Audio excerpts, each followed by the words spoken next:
federal prosecutor, very important. We have the IMF World Bank meeting next week. We'll have all the bankers coming in. We have a few European banks, one an Italian bank that everybody's calling Putin's bank. We got maybe some Paris-based investment bankers. They seem to be playing both sides. Doing Russian deals in Dubai, at the same time trying to get a U.S. thing. Will you be doing secondary sanctions as we do in Iran, making clear, prosecution of these guys? I mean, I supported it with the Russian sanctions, but we couldn't get the secondary in there. Because, it's like, why do you have a carve-out exemption for energy when that's their lifeblood, But a lot of these guys in Russia are criminals, and even Ukraine. So is this an idea? China's buying their stuff and probably selling it to Europe. I mean, yeah, but this is like criminal.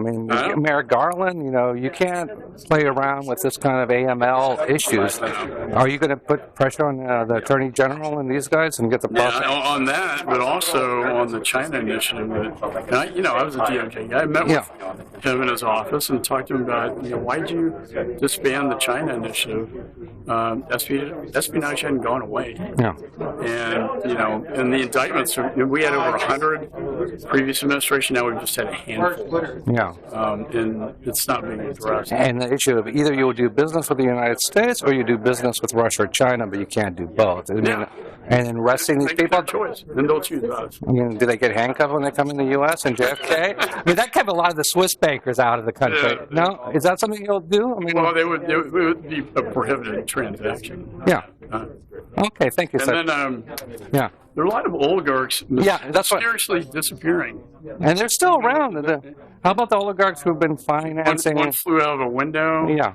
Oh, yeah. Suicide. The other one washed ashore, and one actually shot himself 3 times in the head. I don't know how he did that by himself. Yeah, right. That's what I meant. Those who had business with oligarchs, because those oligarchs are not very clean. They all have ties. We call it's like a mafia gas station. Yeah. And Putin's the godfather.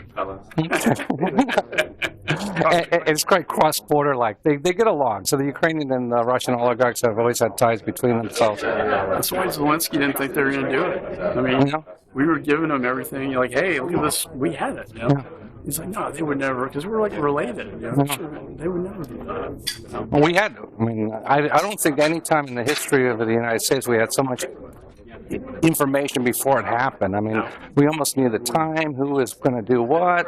A lot of. And if you look at the satellite imagery after the fall of Afghanistan, you see a major troop buildup of the Russian Federation in Belarus and outside the Donbass. Yeah, but there should be more public disclosure of all this information, especially of those. Well, I give the IC a lot of credit. They did, like the false flag operations, and the IC kind of got ahead of it, and then, But you have the Drug Enforcement Agency, you have Security Exchange Commission, you have all these different arms, and we have the long arm. We're the only country with the long arm of the law and the rule of law, which Europeans seem to laugh until they get arrested and get extradited.